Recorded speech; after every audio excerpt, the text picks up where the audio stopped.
భారత్ మాతాకి జై Sriram.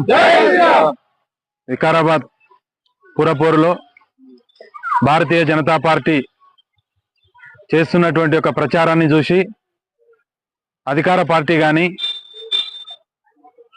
BRS party కానీ భారతీయ జనతా పార్టీని చూసి భయపడుతూ ఎక్కడ చూసినా కూడా వాళ్ళు ప్రచారంలో Bharatiya Janata party BRS party లోపా యొక్క ఒప్పందం కుదిరించుకొని వాళ్ళు ఈ యొక్క ఎలక్షన్స్ లో కొట్లాడుతున్నారని చెప్తుంటే ఎంతో హాస్యాస్పదంగా ఉంది. ఎందుకంటే ఇంతకుముందు మేము సోషల్ మీడియాలో చూసాము, బీఆర్ఎస్ నాయకులు గారు మాట్లాడుతూ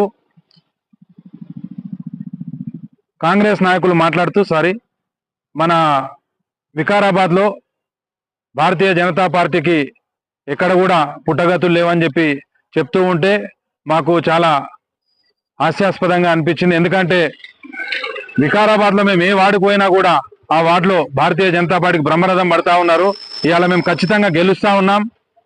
గెలిచి అధికారాన్ని కూడా మేము వికారాబాద్ లో మున్సిపాలిటీని కైవసం చేసుకోనికి సిద్ధంగా ఉన్నాం. ఎందుకంటే కేంద్ర ప్రభుత్వ నిధులతోని మేము వికారాబాద్ ని అభివృద్ధి చేస్తామని చెప్పి మేము ఏ వార్డుకు వెళ్ళినా కూడా ఆ వార్డులో చెప్పి అక్కడ మేము కేంద్ర ప్రభుత్వ నిధులు తీసుకొని వచ్చి మేము అభివృద్ధి చేస్తామని చెప్పి కూడా చెప్తా ఉన్నాము. ఇప్పుడు వికారాబాద్ కు కోర్టు దగ్గర ఉన్నటువంటి ఒక రైల్వే బ్రిడ్జ్ ఏదైతే ఉందో ప్రజలకు చాలా ఇబ్బందులు అవుతున్నాయి రాకపోకలకు.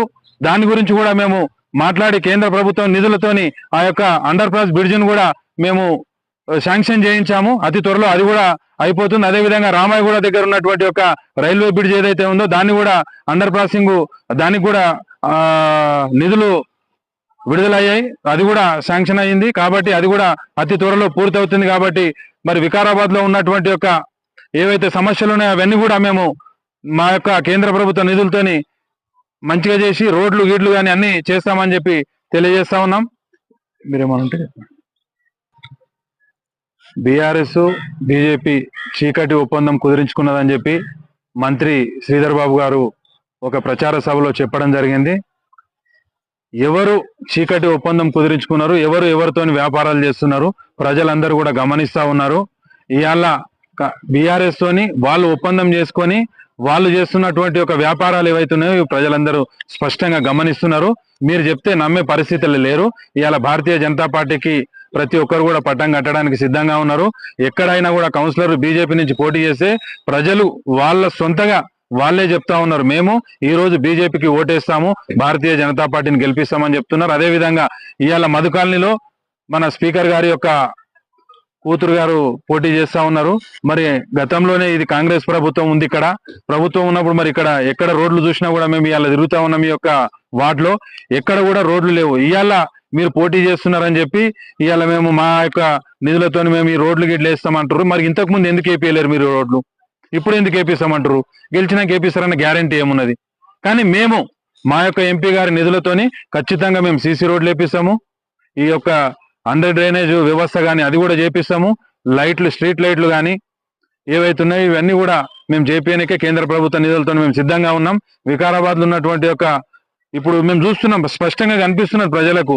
ఇవాళ బీఆర్ఎస్ లో ఉన్నటువంటి ఒక నాయకులను బీఫామ్ తీసుకొని వారు దాని మీద పోటీ చేసి కూడా ఇవాళ కాంగ్రెస్ ప్రభుత్వంలో కలిసిరు. ఎన్నికలు కాకముందే ఎవరెవరితో కలిసిరు ఏం కథ ప్రజలందరూ గమనిస్తున్నారు. దానికి ప్రజలందరూ కూడా బుద్ధి చెప్పడానికి సిద్ధంగా ఉన్నారు. ఇప్పుడు తెలుస్తుంది మీకు. రేపు 13వ తారీఖు డబ్బులు ఇప్పినాక ఎవరు గెలుస్తారు ఏం కథ అనేది మీకు కనిపిస్తుంది స్పష్టంగా. మాతాకి భారత్ మాతాకి భారతీయ జనతా పార్టీ జిందాబాద్. నా పేరు Dayakar, 17వ ward BJP Bharatiya Janata party అభ్యర్థిని. ఈరోజు నేను ఇక్కడ పోటీ చేయడానికి గల కారణం స్పీకర్ కూతురుందనో ఇంకేదనో కాదు, పార్టీ ఆదేశాల మేరకు నేను ఈ వార్డులో పోటీ చేయడం జరిగింది. నాకు ఎన్ని ప్రలోభాలు పెట్టినా, ఎలాంటి బెదిరింపులు వచ్చినా నేను ఇక్కడ పోటీ చేయడానికి సిద్ధం. బ్యాలెట్లో నా పేరు ఉంటుంది. ఖచ్చితంగా నేను ఇక్కడ పోటీ చేస్తున్నాను, పోటీలో ఉన్నాను.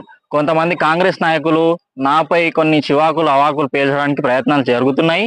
ఎలాంటి వాటికి కూడా తాటాకు చప్పుట్లకు భయపడే వ్యక్తిని కాదు. భారతీయ జనతా పార్టీ కార్యకర్తను నేను. భయం భక్తితో అన్నిటితో ఉన్నాను కాబట్టి ఇక్కడ నిలబడి ఉన్నాను ఇప్పటివరకు. Thank you.